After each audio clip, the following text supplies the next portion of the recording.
AI sebagai mitra etis dalam pendidikan dan UMKM, menyatukan inovasi, moralitas, dan pemberdayaan. Halo semuanya, perkenalkan, saya Ezekiel Plemon. Pada kesempatan kali ini, saya akan mempresentasikan artikel yang saya dan teman saya Stephen Wika Alfredo buat yang berjudul AI sebagai mitra etis dalam pendidikan dan UMKM, menyatukan inovasi, moralitas, dan pemberdayaan. Penelitian ini berangkat dari kenyataan bahwa perkembangan kecerdasan buatan atau AI telah membawa dampak besar dalam berbagai bidang kehidupan manusia. Kita berasa nggak sih hari-hari ini kita tidak lepas dari AI? Dikit-dikit AI, kita mau buat ini, kita pakai AI, kita mau buat itu, kita pakai AI. Nah, ini termasuk juga dalam pendidikan dan sektor UMKM.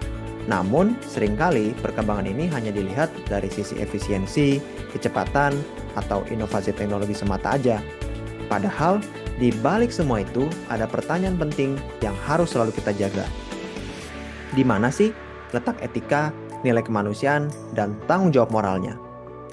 Melalui penelitian ini, saya mencoba menegaskan bahwa AI seharusnya tidak menggantikan manusia, melainkan AI menjadi mitra etis yang memperkuat kemampuan manusia dalam berpikir, mencipta, dan mengambil keputusan yang bijaksana. Dalam bidang pendidikan, AI dapat membantu memperluas akses pembelajaran, menganalisis data akademik, dan menyesuaikan materi sesuai kebutuhan siswa. Namun, peran guru dan pendidik tetap tidak akan pernah tergantikan, karena mereka bukan hanya menyampaikan ilmu atau materi, tetapi juga menanamkan nilai moral dan empati. Sementara dalam UMKM, AI dapat mendukung pelaku usaha dalam pengelolaan keuangan, analisis pasar, dan pemasaran digital atau iklan. Meski begitu, nilai-nilai seperti kejujuran, keadilan, dan tanggung jawab sosial harus tetap menjadi fondasi utama agar teknologi tidak menjauhkan manusia dari kemanusiaannya. Namun, kombinasi antara kecerdasan buatan dan pemikiran kritis manusia tetap menjadi kunci. Tanpa keterlibatan aktif peneliti dalam membaca, menilai, dan menyintesis literatur, semua teknologi tersebut tidak akan memberi nilai yang berarti. Dengan memadukan kemampuan AI dan daya pikir manusia, kualitas kajian literatur maupun penelitian dapat benar-benar optimal. Saya ingin menegaskan bahwa AI hanya akan efektif bila digunakan secara kritis, bukan untuk menggantikan peran penulis dalam berpikir dan menulis. Saya pernah membaca sebuah kutipan dari Anais Nin, seorang penulis yang terkenal. Kutipan ini dibuat pada tahun 1970. Memang belum ada AI pada zaman itu, tapi kutipan itu berbunyi seperti ini. The role of a writer is not to say what we all can say, but what we are unable to say.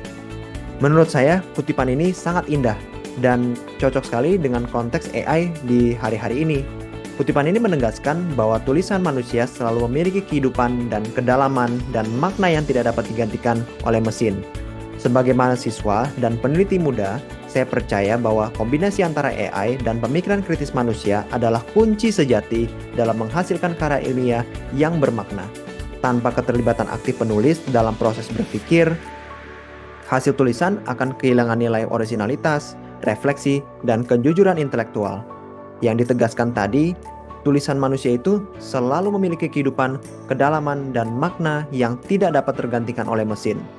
Melalui konferensi ICON ini, saya berharap gagasan tentang AI sebagai mitra etis dapat membuka ruang dialog yang lebih luas tentang bagaimana kita sebagai peneliti dan pendidik dapat menggunakan teknologi secara etis, bijak, dan manusiawi. AI bukan ancaman. Sekali lagi, AI bukan sama sekali ancaman, melainkan mitra. Tetapi, hanya bila kita tetap menempatkan akal budi dan hati nurani manusia di pusat dari setiap inovasi. Terima kasih.